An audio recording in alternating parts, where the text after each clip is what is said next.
Bonjour, j'espère que vous avez bien mangé. C'est toujours un petit peu compliqué la première conf après la pause du midi, donc on va essayer de rendre ça un peu dynamique. Du coup aujourd'hui je suis venu vous parler avec ce titre, l'IA nouveau copilote de la créativité humaine. C'est une grande phrase, ça veut tout et rien dire, mais je vais essayer de vous transmettre un peu ma vision de tous ces outils génératifs, IA, etc.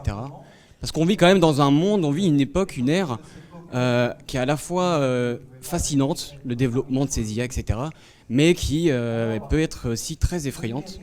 Et on est en droit de se demander, est-ce que ces outils IA vont remplacer les créatifs? Est-ce qu'ils vont remplacer mon métier? C'est un peu ce qu'on entend depuis ces dernières années. Et donc je suis là pour vous donner un petit peu mon avis là-dessus. Mais juste avant de commencer, je vais énoncer quelques petites règles du jeu. Déjà, on a 40 minutes. 40 minutes, c'est pas énormément de temps pour parler d'un sujet aussi vaste que les IA génératives. Donc il y aura forcément des oublis, il y aura forcément des pans entiers de l'IA générative que je vais pas aborder, mais on va faire avec. Deuxième point, je vais pas aborder les sujets écologiques, juridiques, éthiques. C'est des sujets cruciaux qu'il faut forcément aborder à un moment, mais je pense que ça a le mérite de... Enfin, ça doit... on doit y consacrer vraiment une conférence entière. Ici, j'aurais pas le temps aujourd'hui d'en parler, donc on va partir du postulat que tous ces problèmes n'existent pas. Mais dans l'idée, il faut garder en tête évidemment tous ces sujets. Troisième point, c'est un retour d'expérience que je fais. Je vais pas vous dire la vérité, je vais pas vous dire ce qui est vrai, ce qui est faux. Je vais vous transmettre un petit peu mon retour personnel. Du coup, je vous invite vraiment à prendre ça avec du recul, à prendre mon avis, à prendre tout ce que je vais vous montrer aujourd'hui avec du recul, et peut-être qu'en mélangeant tout ça avec toutes les autres conférences que vous verrez aujourd'hui, ça va peut-être essayer de vous forger votre propre avis sur la question. Ceci étant dit, on va pouvoir commencer. Euh, j'ai appelé ça la thèse, mais en gros, de quoi est-ce que j'ai envie de vous parler vraiment? J'ai envie de vous parler l'IA, pas en tant que remplaçant, mais en tant que copilote. Parce que pour moi, on voit, et des fois à raison, l'IA comme une menace pour nos métiers. Là, je vais prendre le prisme un peu plus du créatif, parce que c'est plus mon profil à moi, mais je vais essayer de montrer quels sont les avantages, qu'est-ce que ça peut permettre de débloquer. On reviendra sur ce sujet sur la suite de la conférence. Mais voilà, c'est un petit peu le postulat. Quels sont les avantages, quels sont les points intéressants que peuvent permettre de débloquer ces outils. Mais avant, bon, peut-être qu'il y en a certains d'entre vous qui ne situent pas forcément ce que c'est les outils génératifs. Donc, je vais vous faire une petite carte du territoire qui peuvent être un petit peu les quatre pôles pour le créatif augmenté de demain, le créatif qui utilise ces outils. On va voir l'IA générative de texte, donc là c'est plutôt les LLM, tout ce qu'on connaît je pense un peu tous, à savoir ChatGPT, Gemini, etc. Ça nous permet de produire, de moduler du texte. C'est intéressant, c'est peut-être le pôle le plus connu de la plupart des gens, mais des IA sont capables également de produire des images. Je pense qu'avec avec certaines trends que je ne citerai pas sur les réseaux sociaux, on a pu voir un petit peu les dérives, à quel point ça pouvait être intéressant, mais aussi pas forcément très pertinent. L'IA, depuis quelques mois également, se performe sur la génération de vidéos. Ça, c'est un gros point assez intéressant. Il y a beaucoup de concurrence, il y a beaucoup d'évolution. Et enfin, le quatrième point, pour moi, c'est l'audio. Bon, il existe beaucoup d'autres pôles en réalité, ça c'est les quatre principaux, mais je pourrais citer par exemple les IA dédiées à la 3D qui en ce moment sont en train d'exploser également, mais on va se concentrer sur ces quatre pôles parce que c'est les plus communs, c'est ce que vous êtes le plus susceptible d'utiliser vous dans vos métiers, dans votre quotidien. Mais le truc c'est que ça serait si simple s'il y avait un seul outil pour chaque domaine, mais c'est pas le cas. Il y en a à peu près 1500. Je ne sais pas exactement, mais on voit un petit peu, voilà, on voit par exemple au niveau des IA génératives d'images que juste dans ce top-là de ce petit site, il y en a 250.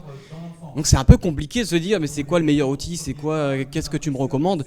Moi aujourd'hui, je ne vais pas vous recommander des outils, je ne vais pas vous dire tel outil est mieux qu'un autre, tout simplement parce que tous ces outils ont leurs propres particularités, vont cibler telle ou telle personne. Chacun va un peu trouver son bonheur dans certains de ces outils, donc ça n'aurait aucun sens que je vous recommande des outils.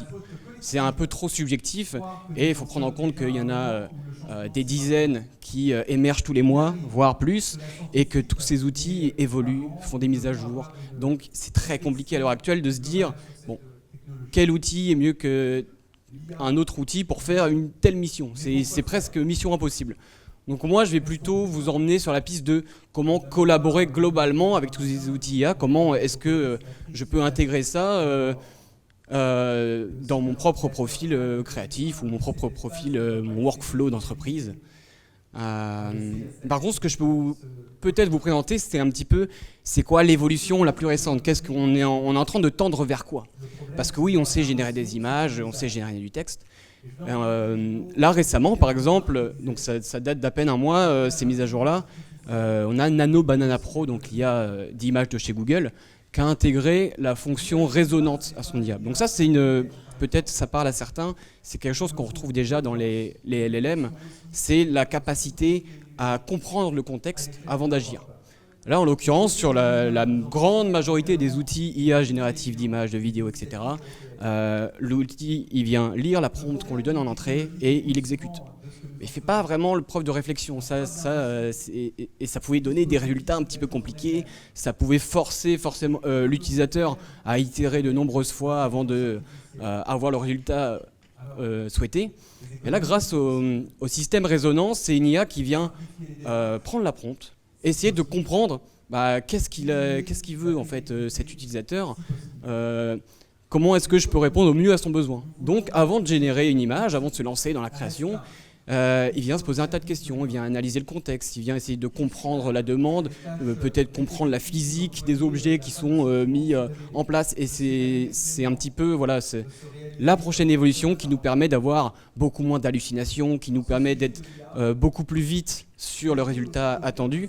Nano Banana pour l'image, et je cite également Ray 3, qui est un modèle de l'UMAI qui, on va dire, est le premier également à intégrer cette IA résonante et qui fait des résultats assez formidables quand on l'utilise correctement. Donc ça, c'est un petit peu le postulat que j'ai fait sur tous ces outils. Voilà, on a vu un petit peu dans l'ensemble où est-ce qu'on en était, qu'est-ce qu'on était capable de faire, c'est quoi l'évolution récente, mais j'ai pas encore abordé le point clé qui m'a fait créer cette conférence et qui personnellement m'a un peu convaincu d'intégrer certains outils à mon workflow. C'est concrètement la barrière créative. Donc c'est un peu le topo de cette conférence. Qu'est-ce que c'est que la barrière créative? Parce que forcément c'est encore un terme assez vague. Moi je le définis un peu de cette manière et on se retrouve avec des idées qui peuvent parfois être des idées par défaut ou des idées de confort parce que ça ne nous met pas dans l'embarras. Et moi la question que je me pose, c'est est-ce que du coup c'est vraiment les meilleures idées? Est-ce que c'est créativement, est-ce que c'est ce qui est le mieux? Est-ce que c'est ce qu'on est c'est le choix qu'on aurait fait si on n'avait eu aucune de ces barrières. C'est un petit peu ça le topo. Et donc, c'est quoi le rôle de l'IA vraiment? C'est quoi le rôle de ces outils pour moi? Le rôle, c'est de donner un peu cette permission de créer en s'exonérant de ces différentes barrières. Concrètement, une IA, niveau budget, c'est toujours moins que de recruter un artiste 3D à plein temps. Ça coûte un petit peu d'argent, mais le budget est raisonnable. On peut se dire qu'on peut se lancer dans un projet avec de l'IA. En général, ça ne va pas nous coûter un bras.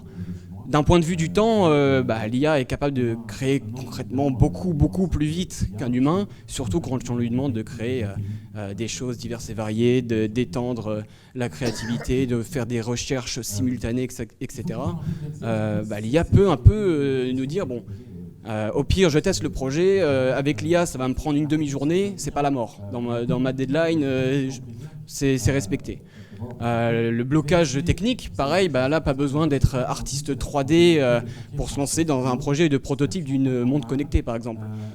Si c'est juste pour visualiser la première étape, l'IA est capable de le faire. En fait, concrètement, il n'y a pas vraiment de sujet technique lié au design et à la créativité liée au style de design que l'IA n'est pas capable de reproduire.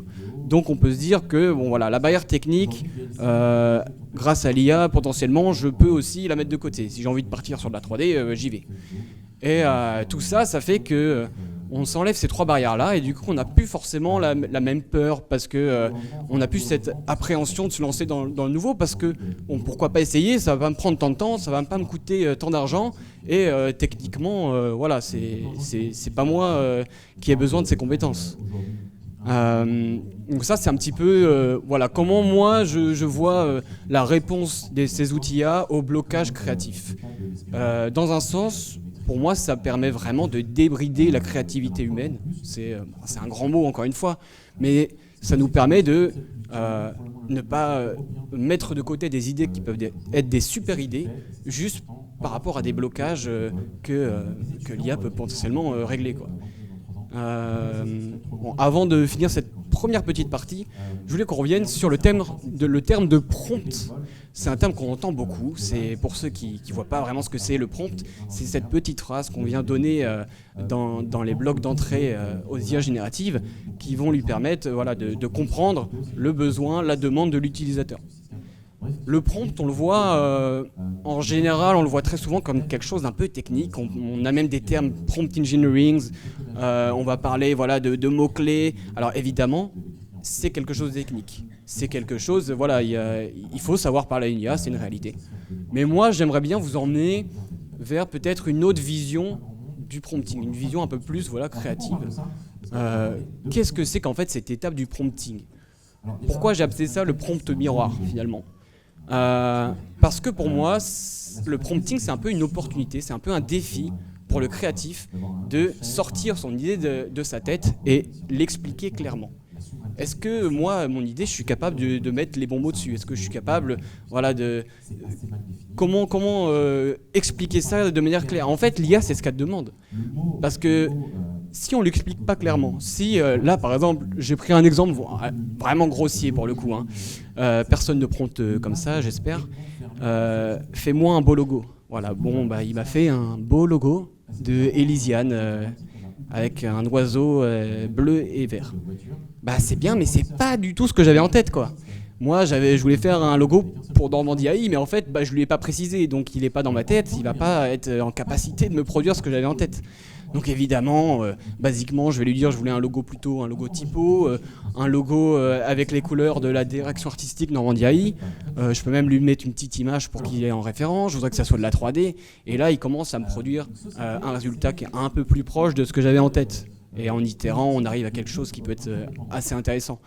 Mais ce que je veux dire par là, c'est que si notre idée elle n'est pas bien définie, si on est flou dans la manière de la présenter, si on manque de description, eh ben, le résultat il va être flou et il va manquer de description. Et du coup, c'est pour ça cet effet miroir de bah, voilà, moi je lui donne quelque chose et il me renvoie quelque chose qui correspond à ce que je lui ai donné, quoi, concrètement.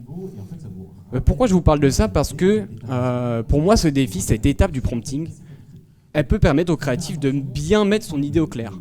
Et ça, c'est intéressant, évidemment, pour parler à Nano Banana, pour lui demander de créer une image, mais c'est tout autant intéressant pour le moment où il va falloir parler avec les humains. Comment est-ce que je présente à mon patron cette nouvelle idée ? Est-ce que je l'ai bien en tête ? Est-ce que je suis capable de bien lui présenter, de bien lui vendre ? Ou comment je suis capable de le présenter à un futur investisseur, etc., etc. Parce qu'en fait, c'est bien d'avoir la meilleure idée du monde, mais si on ne sait pas la vendre, des fois, on va passer à la trappe, quoi. Donc voilà, c'était pour remettre un petit peu en perspective, peut-être penser un peu différemment la prochaine fois qu'on prompte, et du coup, un peu comprendre justement comment ça marche au niveau de ces intelligences artificielles. Donc maintenant qu'on a vu ça, c'est intéressant parce que concrètement on a débridé notre créativité, on n'a plus de barrières, on peut faire un peu ce qu'on veut, on peut explorer ce qu'on veut, mais la créativité sans méthode, ça peut vite tourner au chaos, hein, on peut vite s'y perdre.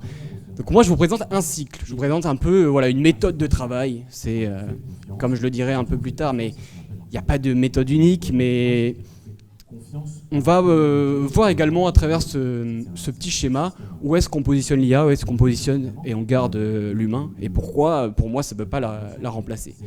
Parce que la vision créative, c'est la substance créative, ça c'est purement humain. Moi je ne sais pas si vous avez déjà essayé de demander à une IA de créer quelque chose. En fait, par définition, une IA n'est pas faite pour créer, elle est faite pour un tas de choses, hein, pour remoduler, pour challenger, etc. Mais créer, c'est pas son domaine, elle ne sait pas le faire. La vision créative, elle doit forcément partir de l'humain. Et ensuite, une fois qu'on a établi cette vision, qu'on est en accord avec nous-mêmes, qu'on a su la présenter, on a toute cette phase d'exploration. Et ça, c'était une phase qui, avant l'IA, pouvait être vachement restreinte pour tous les blocages dont j'ai parlé au préalable.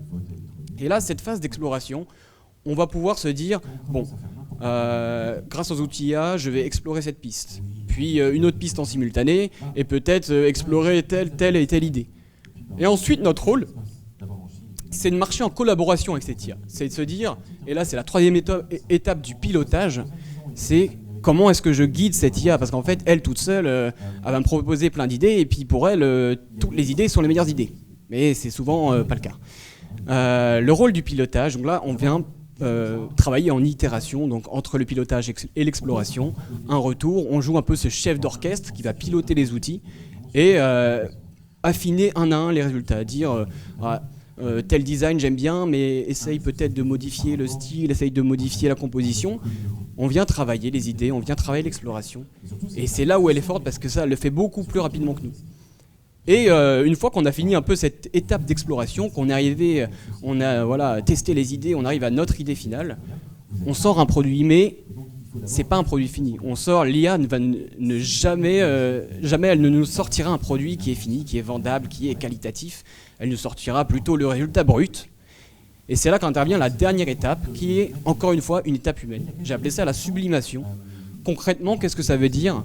Ça veut dire que on va prendre le résultat, ces briques que l'IA nous a produites, et nous, on va en faire une maison, en fait. On va mettre le ciment, on va établir les murs, créer la structure, parce que ça, elle ne sait pas forcément le faire, en fait. Je vous prends l'exemple d'une vidéo, parce que c'est ce qui va peut-être arriver par la suite en exemple, mais c'est bien sympa de générer les séquences vidéo, mais il faut quelqu'un pour les monter, pour lui donner du rythme, il faut quelqu'un pour travailler la colorimétrie, pour travailler le son. Toute la phase de sublimation, c'est prendre le résultat brut et en faire un produit fini. Ça, c'est un petit peu, voilà comment je vous présente une méthode possible pour travailler avec l'IA, c'est assez simple. Mais évidemment, ça, c'est une méthode qui ne peut pas correspondre à tout le monde. Moi, ce que je vous invite, c'est plutôt à réfléchir à votre profil à vous, votre situation. Est-ce que vous êtes freelance? Est-ce que vous travaillez dans une grosse boîte? Vous avez des collègues designers? Est-ce que vous êtes plutôt avec des développeurs? Comment ça se construit autour de vous et comment intégrer ces outils-là de manière intelligente, de manière raisonnable, raisonnée, pour créer votre propre symbiose homme-machine.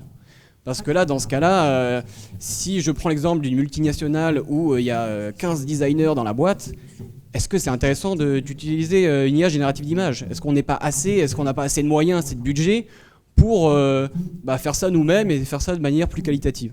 Bon, c'est des questions qui n'ont pas forcément de réponse. Mais ce que je peux te dire, c'est si vous avez envie d'intégrer l'IA, des outils d'IA dans votre workflow, dans votre quotidien, il faut le faire de manière intelligente, en réfléchissant par rapport au contexte dans lequel on l'utilise. Ceci étant dit, en pratique, qu'est-ce que ça donne ? En pratique, moi j'ai essayé pour cette conférence de faire un cas d'étude. Je me suis dit que je vais faire un petit court-métrage de 40 secondes entièrement avec l'IA. Bon, je ne sais pas si c'est la meilleure méthode, mais là c'est 100% IA. J'ai tout généré avec l'IA, mais j'ai respecté mon processus. Donc il y a quand même de l'humain derrière. Par quelle étape j'ai commencé ? J'ai commencé par l'idéation, la structure. Donc là, la vision, je l'avais. Je savais ce que je voulais. Dans ma tête, c'était un astronaute qui arrive sur une planète un petit peu déserte, une planète glacée, et il lui arrive des choses pas très cool sur cette planète. Ça, c'était mon topo de base. Comment ça se construit ? Je vais peut-être pouvoir passer sur une interface comme ChatGPT. Concrètement, là, je lui ai donné en entrée tout ce que j'avais en tête. Et ensuite, je lui ai dit, est-ce qu'on peut construire un script ? Parce que moi, je suis pas réalisateur, je sais pas faire des films. Et j'aimerais bien qu'on travaille un découpage technique. Donc là, plan par plan, il m'a dit, peut-être ça peut être intéressant, tu fasses un plan numéro 1 de 5 secondes. Parce que moi, je n'avais pas forcément de notion de comment bien découper pour que ça fasse une histoire cohérente. Donc je lui ai donné ma vision créative, je lui ai donné ce que je l'attendais de lui. Et en collaboration et en itération, je suis venu piocher un plan que j'aimais bien, je lui ai dit de changer cette valeur de plan, je voulais plutôt avoir un plan drone. Et on a fini sur un découpage de plans qui me plaisait, et ce qui m'a permis de venir sur l'étape suivante, à savoir générer tout ça de manière visuelle.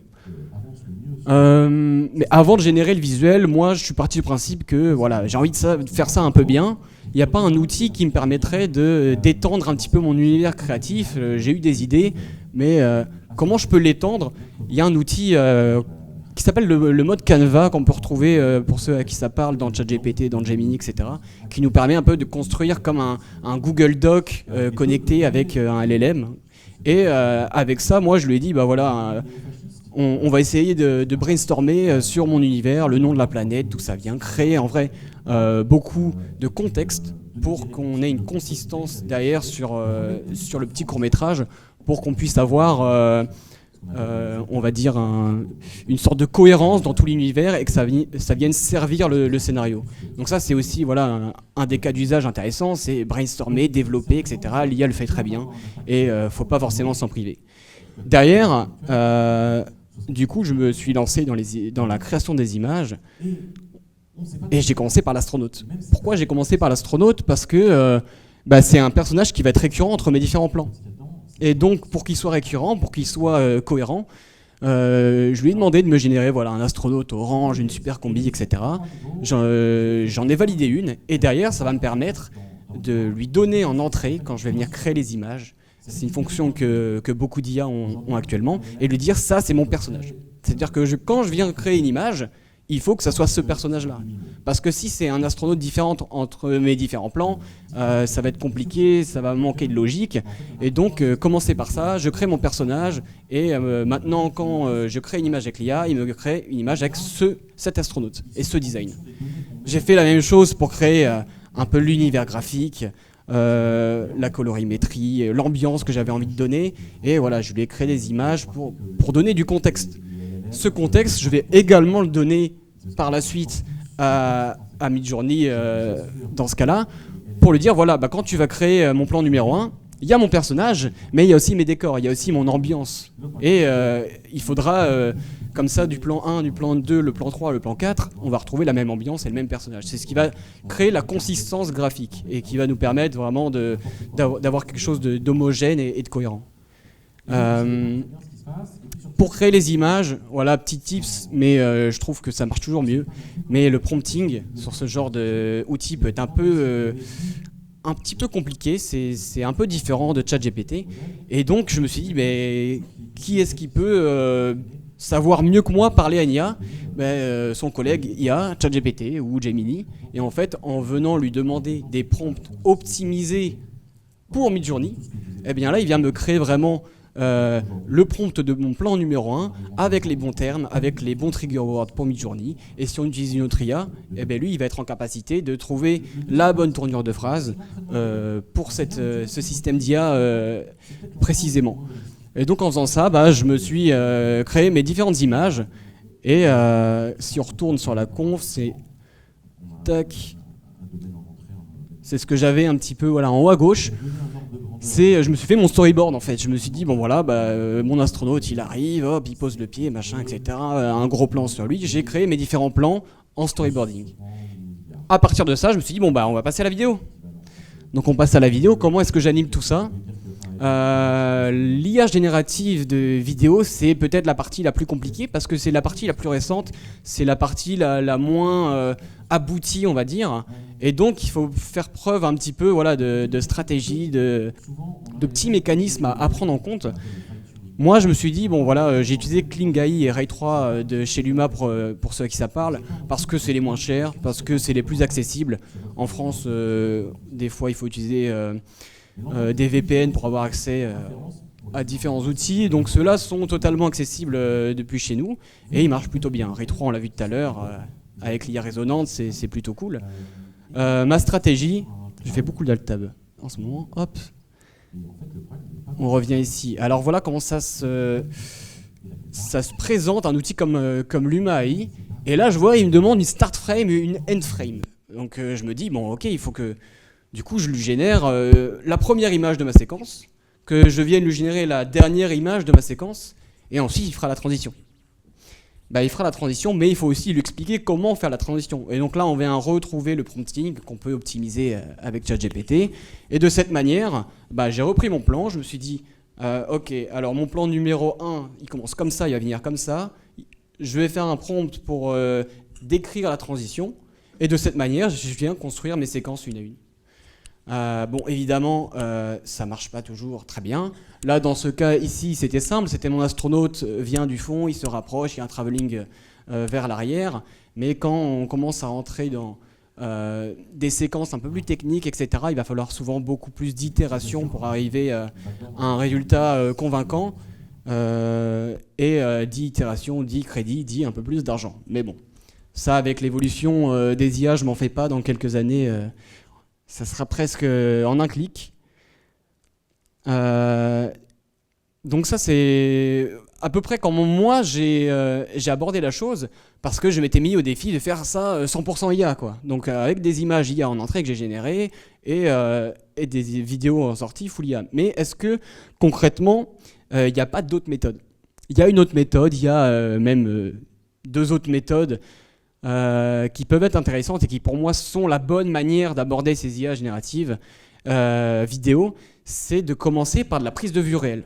Pourquoi je vous dis ça? Parce que le gros problème de ces IA, ça va être surtout dans le timing, ça va être dans la dynamique des mouvements, ça va être dans, voilà, des fois des bugs de texture, mais faire de la prise de vue réelle, c'est-à-dire aller sortir de chez soi. Moi, mon astronaute, à un moment, il marche sur la glace, donc il y a un pas qui arrive, plan de côté, je vais venir filmer ce plan, parce que je vais contrôler le cadrage, parce que je vais contrôler la dynamique du mouvement, ce que l'IA n'est pas capable de faire. En faisant ça, on a souvent des résultats beaucoup plus précis, beaucoup plus qualitatifs, parce qu'en fait, l'IA vient simplement mettre une surcouche visuelle. Elle vient remettre le pied de mon astronaute, elle vient remettre le sol de l'image et de mon univers, mais tout le mouvement et le cadrage, je l'aurais contrôlé en amont. Et donc, ça enlève quand même une grosse contrainte des IA génératives d'images qui hallucinent un petit peu. J'ai parlé de prise de vue réelle, mais pour ceux qui sont plus dans la 3D, créer les plans en 3D, ça marche aussi. Et combiner les deux, c'est encore mieux. Comme ça, on peut vraiment avoir la main sur le mouvement, la dynamique, ce qui fait un peu défaut à ces IA, et uniquement l'utiliser pour ce qu'elle sait le mieux faire, à savoir la surcouche graphique et les effets spéciaux, etc. Je vous invite d'ailleurs, petite recommandation, j'y pense maintenant, mais il y a un YouTuber qui s'appelle Atom, A-T-O-M, qui utilise ces process-là un peu plus poussés avec les IA génératives de vidéo. Et je trouve que c'est un super process et il vulgarise bien la chose. Donc si ça vous intéresse, n'hésitez pas. L'étape 4, du coup, j'avais ma vidéo, mais il me fallait le son, parce que c'est important. C'est à peu près 50% d'un média, c'est le son. Donc il y a la musique, forcément. La musique, j'ai utilisé Suno. On aurait pu en utiliser d'autres, il y a Udio, etc. Suno est assez simple. Au niveau de l'interface, je peux vous le montrer rapidement. Ça se dispose comme ça. On a un petit bloc de texte, voilà. On renseigne le style musical, les instruments si on veut, et il vient nous produire des petites séquences audio, des petites musiques. Là, la difficulté, elle n'est pas tant dans comment j'utilise l'outil, parce que c'est pas très compliqué d'utiliser cet outil. C'est plutôt, encore une fois, qu'est-ce que je vais lui demander. Là, bien cerner, pour mon cas, bien cerner le type d'ambiance que j'avais besoin. J'avais pas besoin d'une musique rythmée, pas besoin d'une musique techno, c'est un peu bizarre. J'avais besoin d'une ambiance un peu angoissante, etc. Et donc là, ce qui est intéressant, c'est que l'IA intégrée dans Suno va pouvoir transformer des termes que j'ai en tête, parce que moi, j'ai pas forcément de compétences musicales. Par exemple, j'ai utilisé le terme thalassophobie, parce que c'était quelque chose que j'avais envie qu'il ressorte de cette musique. Il y a une peur des profondeurs, parce que il y a peut-être un monstre sous-marin, on ne sait pas. Et en fait, il a réussi à prendre thalassophobia et dire, ok, mais la thalassophobie, c'est peut-être tel style musical, c'est de l'ambiance, c'est de la dark ambiante, machin. Il faut des drone waste, machin. Enfin, là, il y a un milliard de choses qui sont écrites que je ne comprends pas forcément. Et il a réussi à transformer des termes qui ne sont pas musicaux, justement, en termes que lui, il est capable d'interpréter et de venir créer. Une fois qu'on a ça, on a nos médias, on a nos audios, et on a juste à les sélectionner, et puis derrière, forcément, à les intégrer au montage.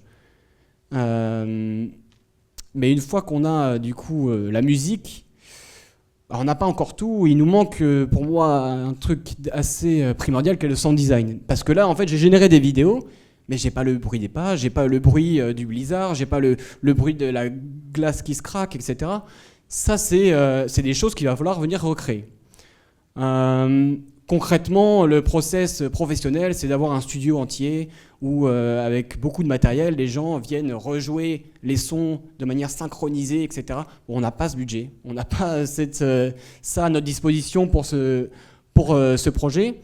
Donc en général, le sound designer un peu plus amateur, il va passer des heures dans les banques de sons gratuites ou payantes à trouver le bon son, à trouver ce qui va correspondre à ce que j'ai envie d'avoir, puis ensuite on le met dans mon logiciel de montage, on le trafique, on le tord dans tous les sens, et on l'intègre et ça fait mon sound design. Concrètement, je vais vous présenter un outil qui s'appelle Eleven Labs, par exemple, que j'ai utilisé. Il va nous faire la même chose au niveau du sound design. Il va nous permettre... Non, je n'ai pas payé... Bon, globalement, on voit derrière, mais on peut reconnaître un petit peu les interfaces de banque de sons parce qu'en fait, ça vient nous permettre de créer notre propre banque de sons. Et ça a quoi comme avantage? Ça a l'avantage qu'on crée des sons uniques. On crée des sons qu'on est sûr de ne pas réentendre dans le court-métrage du voisin. On crée des sons, ça réduit largement le temps de recherche de ces banques de sons parce que je viens lui demander spécifiquement de ce dont j'ai besoin. J'ai besoin d'un bruit de passe sur la glace qui se craque, il vient me le générer. Et j'ai pas besoin d'aller chercher le son ou de le recomposer. Voilà, c'est un gros gain de temps. Ça, c'est un petit peu le côté sound design, sound effect. Je voulais aussi vous parler des voix. Eleven Labs est connu souvent pour sa fonctionnalité de transformer le texte en voix. Moi, pour mon projet, j'en ai pas mis parce que sur 40 secondes, je trouvais ça pas pertinent. C'était compliqué d'intégrer une voix d'un personnage, etc. Je l'ai pas fait, mais je présente quand même la fonctionnalité que je trouve intéressante. Eleven Labs a pas seulement le text-to-speech, mais a la possibilité de mettre du voice-to-speech. Donc, pourquoi c'est intéressant? Je vous renverrai peut-être vers les interviews récentes d'Alexandre Astier qui parlait de Kaamelott. Il nous parlait de la musicalité dans les dialogues. Il nous parlait de l'importance des rythmes pour créer des bonnes scènes de dialogue, etc. En l'occurrence, quand on fait du text-to-speech, on n'est pas capable de gérer cette musicalité, de gérer la hauteur de la voix, le timing, les intonations. Tandis que quand on lui fournit le fichier audio, on peut jouer la scène, on peut jouer les dialogues. Il va respecter ces intonations, il va respecter cette musicalité, ce rythme, et simplement venir mettre une surcouche vocale pour venir jouer à un moment notre personnage féminin, de l'autre notre narrateur, un monstre si on a envie, etc. Et les voix sont plutôt intéressantes, sont plutôt très qualitatives sur ce site d'ailleurs. Et donc c'est une fonctionnalité que je trouve intéressante parce que c'est la démonstration de la collaboration entre l'humain et l'IA ici. On ne demande pas juste à l'IA de faire notre dialogue. On joue le dialogue et on demande à l'IA de l'améliorer, de le changer, de le modifier. C'est comme ça que j'ai trouvé la manière la plus intéressante d'utiliser ces outils. Donc là, je crois qu'on a à peu près tout. On a construit un petit peu notre sound design, notre musique, nos séquences vidéo, etc. La 6e étape, c'est l'assemblage. Et là, j'ai pas trouvé d'IA pour faire l'assemblage. Pourquoi? Parce qu'en fait, il y a autant de manières de monter une vidéo qu'il y a de monteurs vidéo. En fait, faire le cut à telle seconde, couper la musique pour créer le suspense, créer le rythme, recomposer mon sound design, il n'y a que moi qui puisse le faire parce que ça fait partie de ma vision créative. Là, ce qui est important de voir, c'est que on a créé toutes nos briques avec l'IA, mais en fait, un tas de briques, ça fait jamais une maison. Je vais reprendre cette analogie, mais là, notre but, c'est justement de reconstruire la maison avec toutes les briques qu'on a construites, quoi. Et c'est comme ça qu'on va passer du produit brut au produit fini, au produit un peu plus qualitatif. Mais du coup, résultat final, je vais vous montrer ce que ça donne. Je vais pas en parler avant, on va regarder ça, et puis on va en débattre un petit peu, parce qu'il y a des choses intéressantes à en retirer, je pense. Hop.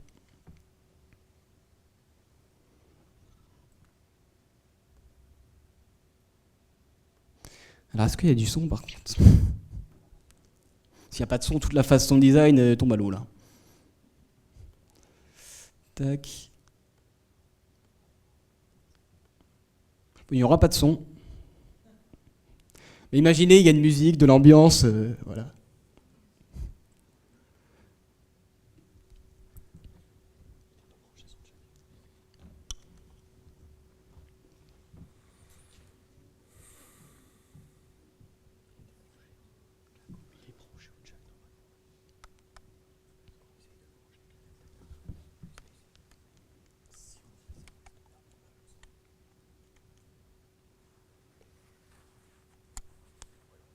Ah, ça se finit pas très bien pour eux.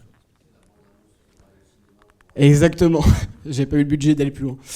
Là, c'est un bon exemple, par exemple, de pourquoi c'est important le son, parce que du coup, c'est très bizarre. Mais voilà, peut-être que je vous partagerai le film de plus tard pour avoir le son, ça peut être intéressant. En tout cas, on peut quand même en tirer une conclusion, c'est que là, mon petit court-métrage, il va pas être primé au Festival de Cannes. Ça, c'est sûr.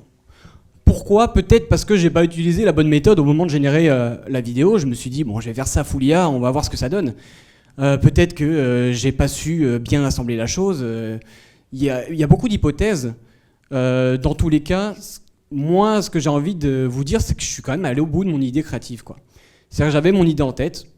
Je me suis dit, de base, bon, ça me paraît un peu compliqué, j'ai peut-être pas les compétences. Mais en fait, grâce aux outils IA, je me suis pas empêché d'y aller, je me suis pas empêché de le faire. Et j'ai produit un résultat qui, certes, n'est pas un blockbuster, c'est pas la bande-annonce du prochain film qui va passer dans cette salle. Mais en tout cas, ça a le mérite d'exister, ça a le mérite de pouvoir transmettre la vision créative que j'avais à la base. Et ça peut totalement servir de prototype pour ensuite présenter ma vision et aller chercher un financement pour peut-être tourner le film dans la vraie vie, etc. Voilà. J'ai eu peut-être cette méthodologie qui m'a permis de créer ce prototype, qui m'a permis d'aller au bout de cette idée et de la présenter.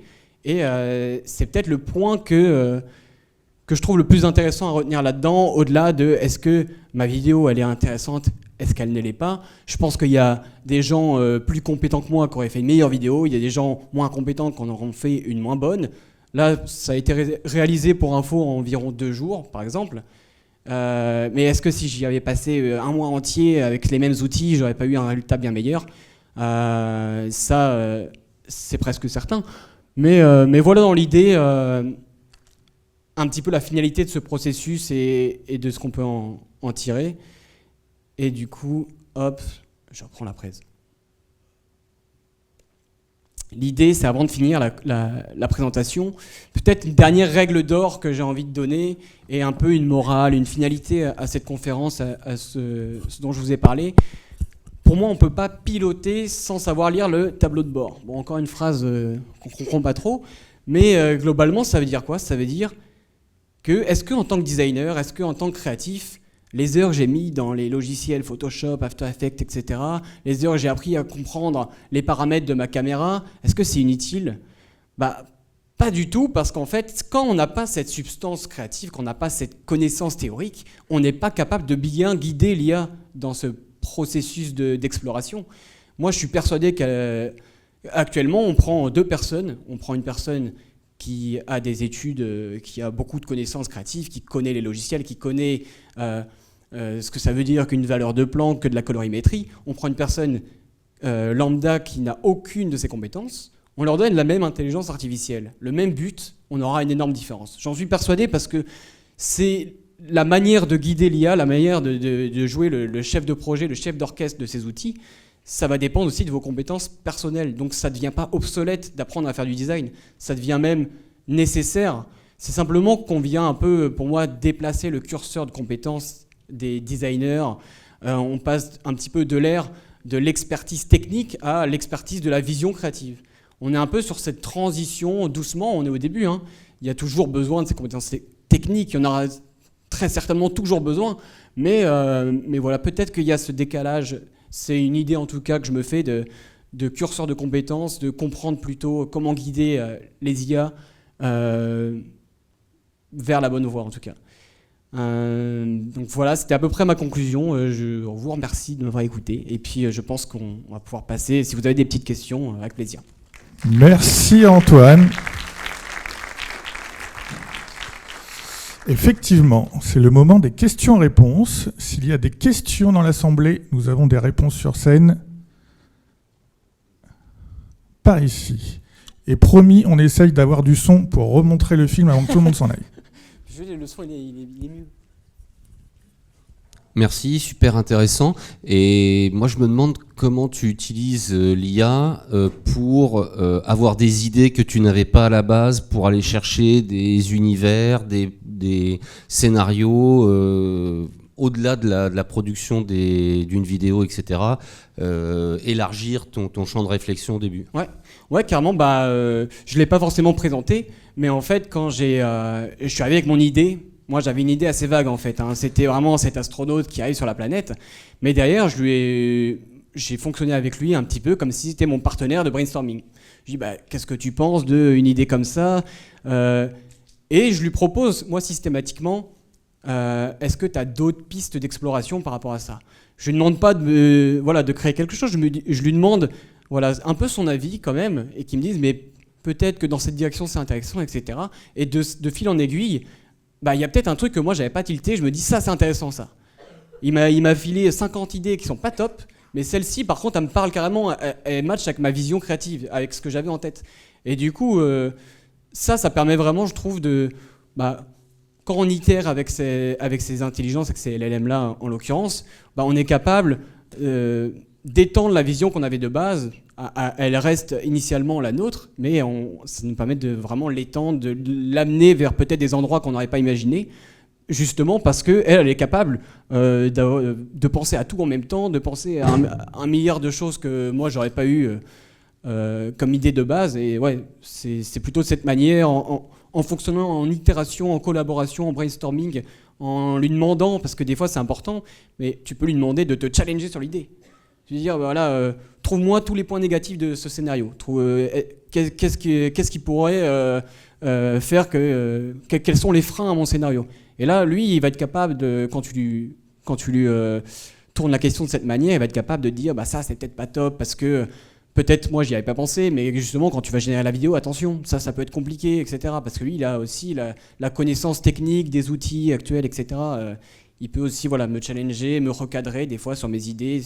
C'est intéressant, surtout quand on le fine-tune, donc en fait quand on l'habitue à notre profil créatif personnel, où il va un peu sonder déjà ce qu'on sait faire, ce qu'on peut proposer sans l'IA et avec l'IA, et du coup quand on le personnalise un petit peu, ça devient encore plus intéressant. Ouais. Merci. Y a-t-il d'autres questions? Oui, ici.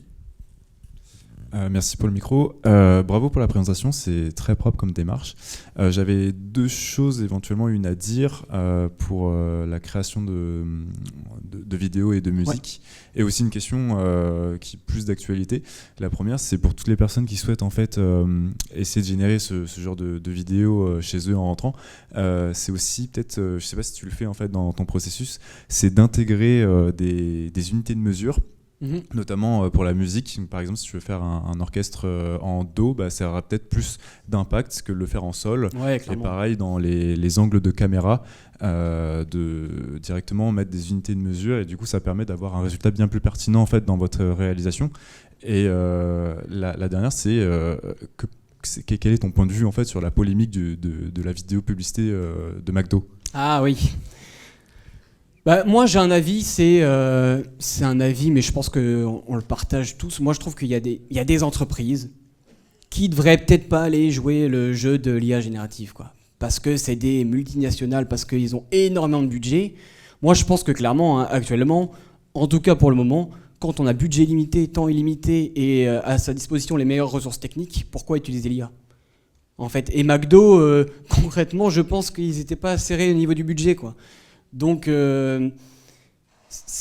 pour moi, ça peut se critiquer le choix d'aller faire de l'IA générative sur ce genre d'entreprise parce qu'elles ont moyen largement de faire sans, ce qui n'est pas le cas de beaucoup de profils créatifs quand on est en auto-entreprise, quand on est une petite PME, une petite start-up, où là, le choix peut être un peu plus intéressant. C'est ce que je disais, c'est utiliser l'IA, oui, mais de manière raisonnée, raisonnable, et en comprenant pourquoi on l'utilise et dans quel contexte, quoi.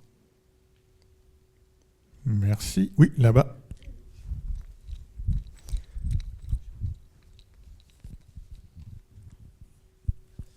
Merci Antoine, super conférence. Est-ce que tu as trouvé un moyen de pallier au fait que les fichiers qu'on récupère d'une IA sont d'une qualité médiocre, c'est-à-dire qu'on peut pas, enfin, tu vois, on peut pas travailler le fichier, que ce soit en termes de couleur, que ce soit en termes de mais juste zoomer dans l'image et le fichier il est même en mauvaise qualité de base, je vais dire, et donc ça pour exploiter vraiment c'est très très compliqué. Je sais pas si tu as exploré ces carrément. Ouais. Bah, là je l'ai pas montré. Mais je l'ai pas mis dans mon process actuellement. D'ailleurs, ça se voit. Hein, tu as raison au niveau de la qualité. On n'est pas sur du 4K. Mais il y a totalement des IA qui sont dédiées à l'upscale. Donc en fait, des IA où on va leur mettre une vidéo, une image, et en fait, via un algorithme, etc., qui utilise l'intelligence artificielle, ils vont être capables d'augmenter la qualité, de donner un meilleur niveau de qualité, etc. Donc après, pour ce que tu parlais au niveau du format pour la colorimétrie, etc., je suis pas sûr encore je crois pas en tout cas de ce que j'ai recherché. On n'est pas capable de remettre du format RAW par exemple ou ce genre de choses. Mais sur le niveau de qualité, par contre, c'est possible. C'est des IA plutôt à destination grosses entreprises professionnelles parce que le budget, c'est pas ChatGPT au niveau des mensualités. Hein, on est plutôt sur des systèmes qui peuvent être entre 500 et 900 euros à l'année, quoi. Mais ça existe. J'ai plus les noms, mais il faudrait que je retrouve ça. Si ça t'intéresse, je pourrais totalement te donner les liens. Ouais. Merci. Une autre question où on croise les doigts pour avoir le son. Fantastique. J'ai travaillé sur le son quand même. Y a-t-il des questions encore ? Là-bas. Et ça sera la dernière.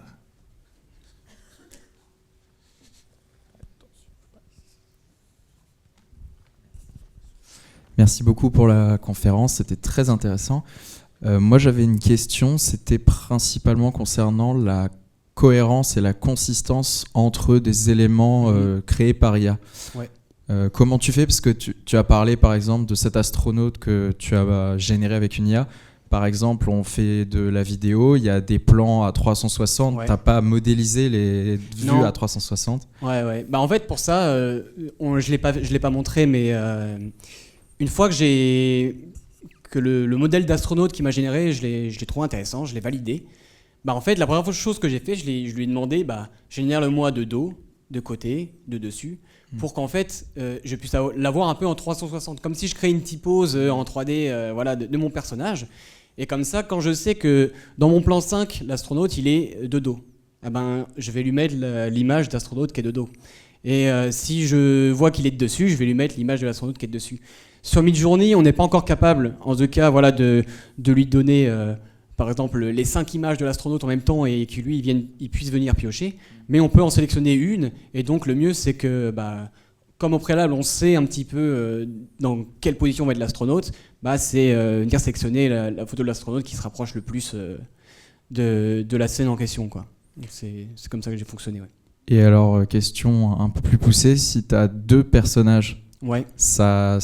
Plus il y a d'éléments de contexte, plus l'IA a du mal à pas halluciner. Et comment tu t'en sors du coup ? En fait, sur Midjourney, tu peux faire de 2 manières. Au niveau, parce qu'en fait, alors il y a, quand on va lui prompter la chose, on peut lui mettre une omni-référence qui est la référence du personnage. On peut faire la référence de style et également une référence, il me semble, de composition de la scène pour qu'il puisse respecter, en fait, si on lui met cette image, ça va calquer un peu la composition de la scène, etc. Et donc la partie des personnages, elle est plus située au niveau des omnis. Et donc à ce moment-là, vu qu'on n'a qu'une entrée, le mieux c'est d'être... on peut lui fournir par exemple 2-3 personnages dans la photo, mais il faut juste que ça soit très clair, quoi. Il faut lui mettre sur un fond blanc détouré et ensuite... venir dans le prompt spécifier un petit peu, faire référence... Oh, c'est Discord, ça. Il y a le son au moins. Venir faire référence justement à notre personnage 1 de gauche, le personnage du milieu de droite, etc. Et les situer et en fait vraiment détailler, faire référence à l'image justement en omni, etc. C'est la manière la plus simple qui apporte le plus de résultats, mais c'est pas optimisé. Et il y a d'autres outils de génération d'images qui permettent plus de références omni, etc. Là, en l'occurrence, Midjourney, c'est sûrement une évolution à venir, quoi. Merci beaucoup. Pas de souci. J'aimerais qu'on applaudisse une dernière fois Antoine. Merci. Du coup, je joue la vidéo. Tu peux jouer la vidéo, oui. Allez, on fait ça. Tac.